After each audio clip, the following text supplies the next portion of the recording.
এই যে এই নতুন টাকাটা বাংলাদেশ ব্যাংক সর্বশেষ যে নতুন নোটগুলা ছাপাইছে এর মধ্যে এটা একটা চমৎকার ডিজাইন আমার কাছে ভালো লাগছে। তো আমি দিদিকে দিয়েছি। দিদির নাম কি?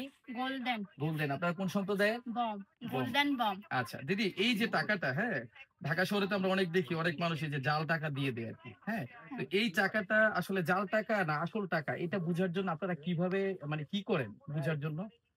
আমরা এই সাইডের এরকমের টাচ করি। এরকম ওর হ্যাঁ, মানে ইন্টাগ্লিউ কালি যেটা আরকি আপনার রেখা হ্যাঁ। যেটা অসমান হাতের তারপরে ছাপা। যখন এরকমের মোড়াই হয়, আচ্ছা, আচ্ছা, কাগজ হলে মানে এরকম থেকে যাবে। আচ্ছা, আর আচ্ছা। একটু মানে যদি ইনটেক টাকা হয় হ্যাঁ, তাহলে হ্যাঁ। এরকমের মানে আবার খুলে যায়, কিছু, কিছু খুলে যায়। আচ্ছা দিদি আমি একটু বলি। এটা হলো দিদি যেটা বলছে, দিদিকে আমি একটা তথ্য দেই যে বাংলাদেশ ব্যাংক যে প্রতি বছর টাকা ছাপায় সেখানে আমি বাংলাদেশ ব্যাংকের ব্যালেন্স শিট থেকে দেখলাম যে প্রায় ৫০০ থেকে ৬০০ কোটি টাকা প্রতি বছর শুধু টাকা ছাপানোর ক্ষেত্রে খরচ হয়। একেকটা টাকার পেছনে অনেক খরচ।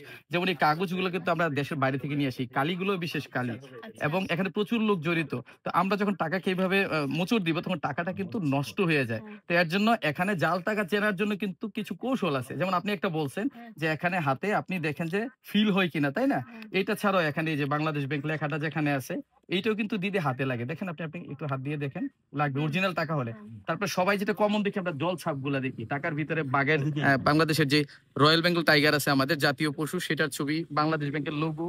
তারপরে এই যে এখানে দেখা যাচ্ছে না? হ্যাঁ, এই হ্যাঁ, যে ১০০ বাঘ, টাকা। হ্যাঁ, বাহ! ৳১০০। তারপর এখানে এই যে ১০০ লেখাটা আছে না? হ্যাঁ, এই কালিটা চেঞ্জ হয়ে দেখেন আপনি যদি নড়ান। আচ্ছা, নড়ান। তাহলে আমরা দেখেন জলছাপ দেখি, হাতে নিয়ে স্পর্শ করে দেখি, অসমান আছে কিনা। হুম, তারপরে আমরা আরেকটা কি দেখি?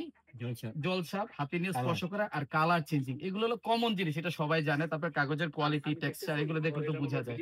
তো আশা করি দিদি আপনার এখানে তো অনেক কাস্টমার আসে, অনেক লোক আসে। হ্যাঁ, আপনি আছে। পুরান টাকা হোক, নতুন টাকা হোক, এইভাবে দেখে, দেখে আসলে টাকাটা যাচাই করতে পারবেন এবং আপনার পাড়ায় যারা আছে তাদেরকে জিনিসগুলো শিখিয়ে দিবেন। ঠিক আছে? আচ্ছা, ঠিক তাইলে আছে। আমরা কথা দিলাম কাগজ টাকাকে এইভাবে আমরা মুচড়াবো না। ঠিক আছে? টাকাকে যদি মুচড়াই তাহলে টাকাটা কি দ্রুত নষ্ট হয়ে যায়। যেটা আমাদের দেশের ক্ষতি না?